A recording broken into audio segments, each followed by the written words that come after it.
ఇలాంటి young entrepreneurs ప్రారంభించే పరిశ్రమలను ప్రత్యక్షంగా ముఖ్యమంత్రిగా, పరిశ్రమల శాఖ మంత్రిగా నేను శ్రీధర్ బాబు గారు రావడం,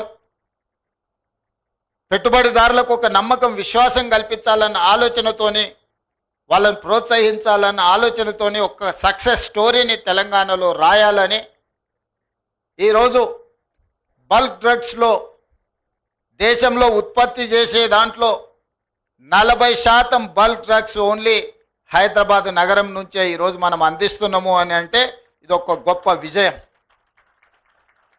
మన ప్రపంచాన్ని పట్టి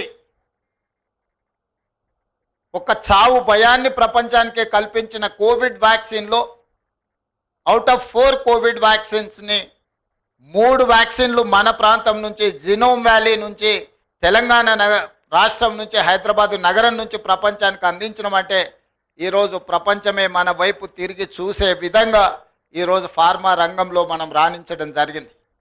సిలికాన్ వ్యాలీలో ఐటీ, ప్రపంచ దిగ్గజాలైన ఐటీ కంపెనీలు ఈరోజు నడుస్తున్నాయంటే ఆ కంపెనీల సీఈఓలు మన ప్రాంతంలో చదువుకున్న వాళ్ళు.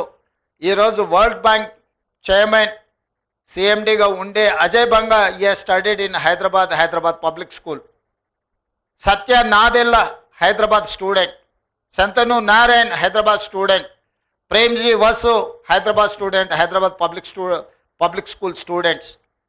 ఈరోజు పెద్ద పెద్ద గ్లోబల్ కంపెనీలకు సీఈఓలుగా మన దగ్గర చదువుకున్న విద్యార్థులు ఈరోజు ప్రపంచంలోనే గొప్ప కంపెనీలకు ఈరోజు సీఈఓలుగా రాణించారు. ఇది ఒక గొప్ప సక్సెస్ స్టోరీ హైదరాబాద్ నగరానికి ఉన్నది, తెలంగాణ రాష్ట్రానికి. అందుకే ఆ సక్సెస్ స్టోరీని ముందుకు తీసుకెళ్ళాలి, ప్రపంచంతో పోటీ పడే విధంగా మన రాష్ట్రాన్ని తీర్చిదిద్దాలి. తెలంగాణలో ఉండే నిరుద్యోగ యువకులకు లక్షలాది ఉద్యోగాలను ఈరోజు ప్రైవేట్ పరిశ్రమలలో కల్పించాలి.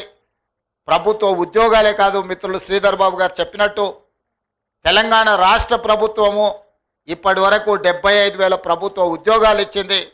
భవిష్యత్తులో ఇంకా వేలాది ఉద్యోగాలు ఇచ్చినా 30 లక్షల నిరుద్యోగ యువకులు తెలంగాణ రాష్ట్రంలో ఉన్నారు. మరి వాళ్ళందరికీ ఉద్యోగ ఉపాధి అవకాశాలు కల్పించాలంటే ప్రైవేట్ రంగంలో పెట్టుబడులను ఆకర్షించాలి. ప్రైవేట్ రంగంలోనే ఇవాళ ఐఏఎస్ ఆఫీసర్కి వచ్చే జీతం 2.5-3 లక్షల రూపాయలు. కానీ అదే ఒక ప్రైవేట్ కార్పొరేట్ కంపెనీలో ఈరోజు మనం పత్రికలలో చూస్తున్నాం, సంవత్సరానికి వాళ్ళ ప్యాకేజీలు 5 కోట్లు 10 కోట్ల రూపాయల ప్యాకేజీలు వస్తున్నాయి. రీసెంట్గా IIIT స్టూడెంట్కి 1.5 crore ఆయన ప్యాకేజ్ వచ్చిందంటే నెలకు వాళ్ళ జీతభత్యాలు ఎంత వస్తున్నాయో చూడండి. సో అందుకే తెలంగాణ నిరుద్యోగ యువకులకు ప్రభుత్వ ఉద్యోగాలతో పాటు ప్రైవేటు రంగంలో అంది వచ్చే అవకాశాలను ఈరోజు అందిపుచ్చుకోవాలి. 100 సంవత్సరాల పైగా చరిత్ర కలిగిన ఉస్మానియా యూనివర్సిటీని ఈరోజు పునరుద్ధరించడం ద్వారా పెద్ద యూనివర్సిటీలతో మనం పోటీ పడే విధంగా మన ఎడ్యుకేషన్ ఇన్స్టిట్యూషన్స్ని ఈరోజు అభివృద్ధి చేయాలనుకుంటున్నాం. అందుకే ఈరోజు తెలంగాణ ఎడ్యుకేషన్ పాలసీని అడాప్ట్ చేసుకోవాలని ఈరోజు మనం ఒక కమిటీని అపాయింట్ చేసినాం. తెలంగాణ ఎడ్యుకేషన్ పాలసీని కూడా తొందరలోనే తీసుకురాబోతున్నాం. యంగ్ ఇండియా స్కిల్స్ యూనివర్సిటీతో పాటు young India sports university, young India integrated schools, ఇవన్నీ కూడా తెలంగాణ రాష్ట్రాన్ని అభివృద్ధి చేయడానికి భవిష్యత్ ప్రణాళికల కోసం ఈరోజు తెలంగాణ రాష్ట్ర ప్రభుత్వం ముందుకు వస్తున్నది. అదేవిధంగా నిన్నమన్న సొంత రాష్ట్రంలో కానీ పక్క రాష్ట్రంలో కానీ నీటి వివాదాలకు సంబంధించి పదే చర్చలు జరుగుతున్నాయి. నేను ఈ వేదిక మీద నుంచి ఈ రాష్ట్రంలో ఉండి పక్క రాష్ట్రంలో రాజకీయ పార్టీలలో ఉన్న ప్రజాప్రతినిధులకు ఒక సూచన చేయదలుచుకున్నా, ఒక విజ్ఞప్తి చేయదలుచుకున్నా. మీకు పంచాయతీలు కావాలన్నా నీళ్లు కావాలన్నా అని ఎవరైనా నన్ను అడిగితే తెలంగాణ రాష్ట్రానికి నీళ్లు కావాలని నేను కోరుకుంటా. మీకు వివాదాలు కావాలన్నా, మీకు పరిష్కారం కావాలన్నా అంటే నేను పరిష్కారం కోరుకుంటా. నీళ్ల వివాదం ముసుగులో రాజకీయ ప్రయోజనం పొందాలి అని మా ప్రభుత్వం, మా పార్టీ భావించడం లేదు. 2 రాష్ట్రాల మధ్యలో ఉండే సమస్యల్ని శాశ్వతంగా పరిష్కరించాలి అని తెలంగాణ ప్రత్యేక రాష్ట్రాన్ని శ్రీమతి సోనియా గాంధీ గారు కాంగ్రెస్ పార్టీ ఇచ్చింది. కాబట్టి నీళ్ల విషయంలో వివాదాలు, నీళ్ల విషయంలో రాజకీయ లబ్ధి కోసం ఆలోచన చేయొద్దు.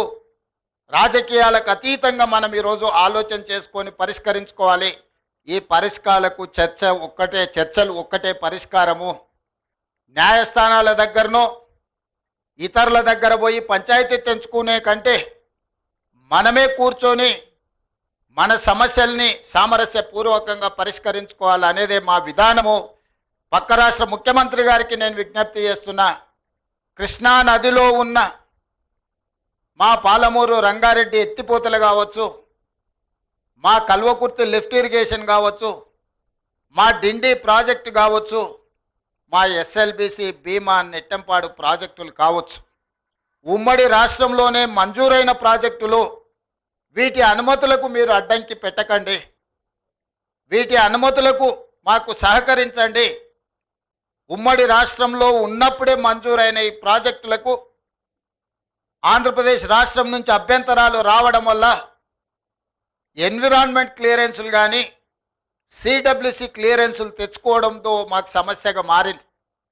ఇవి రాకపోవడం వల్ల మాకు రావాల్సిన బ్యాంకులో నుంచి రుణాలు కానీ కేంద్ర ప్రభుత్వం అందించాల్సిన సహాయం కానీ యాక్సిలరేటెడ్ ఇరిగేషన్ బెనిఫిషియరీ ప్రోగ్రాంలో కేంద్ర ప్రభుత్వం 60% నిధులు ఇవ్వడానికి అవకాశం ఉన్న ప్రాజెక్టులు మాకు రావడం లేదు.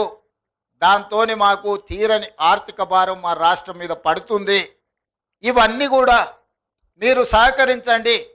మీకేమైనా సమస్యలు ఉంటే కూడా మేము సానుకూలంగా ఆలోచన చేస్తాం. మేము వివాదం కోరుకోవడం లేదు. నేను మరొక్కసారి ఈ వేదిక మీద నుంచి చెప్పదలుచుకున్నా, నేను శాశ్వత పరిష్కారాన్ని కోరుకుంటున్నా. ఇది రాజకీయ ప్రయోజనం కాదు, ప్రజల ప్రయోజనము, రైతుల ప్రయోజనము, పెట్టుబడిదారుల ప్రయోజనము. ఇంతకుముందే మిత్రులు శ్రీధర్ బాబు గారు వస్తూ చెప్తున్నారు, మనం డేటా సెంటర్స్ని అత్యధికంగా ఈ ప్రాంతంలో అడుగుతా ఉన్నారు. డేటా సెంటర్స్ని ఇక్కడ పెట్టాలి అని అంటే విద్యుత్తుతో పాటు నీరు కూడా అవసరము అని. మరి కృష్ణానది నుంచి నీటిని తరలించాలన్నా యాదాద్రి పవర్ ప్రాజెక్టు నుంచి మనము పవర్ కనెక్షన్స్ తీసుకోవాలన్నా ఈరోజు తెలంగాణ రాష్ట్రానికి పోర్టు లేదు. దేశంలో ఏకైక రాష్ట్రం పోర్టు లేని రాష్ట్రం తెలంగాణ రాష్ట్రం. మరి ఈరోజు పోర్ట్ కనెక్టివిటీ ఉంటేనే మ్యానుఫ్యాక్చరింగ్ యూనిట్ ఇండస్ట్రీస్ వస్తాయి. దానికి అందుకే మచిలీపట్నం పోర్ట్కి డైరెక్ట్గా భారత్ ఫ్యూచర్ సిటీ నుంచి 12 lane express highway with controlled access with railway కనెక్టివిటీతో ఈరోజు కేంద్ర ప్రభుత్వం నుంచి మనం అనుమతులు అడిగినాం.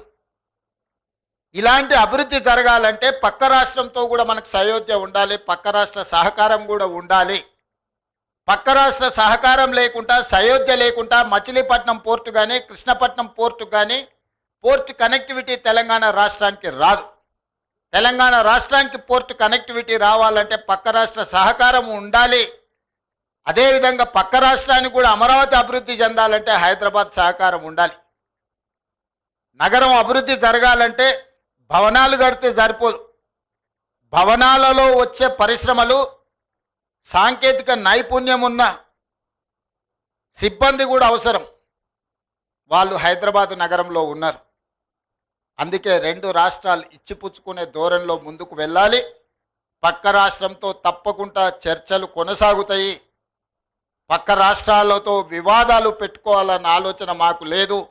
అది కర్ణాటక అయినా, మహారాష్ట్ర అయినా, ఆంధ్రప్రదేశ్ అయినా, తమిళనాడు అయినా, పక్కనుండే రాష్ట్రాలతో వివాదాలు మేము కోరుకోవడం లేదు. పక్కనున్న రాష్ట్రాలతో ఉన్న సమస్యల్ని చర్చల ద్వారా శాశ్వతంగా పరిష్కరించాలని కోరుకుంటున్నాము.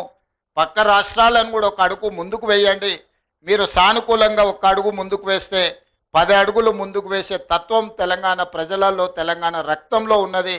సంపూర్ణంగా మేము సమస్యల పరిష్కారం కోసం ముందుకు వస్తామని తెలియజేస్తూ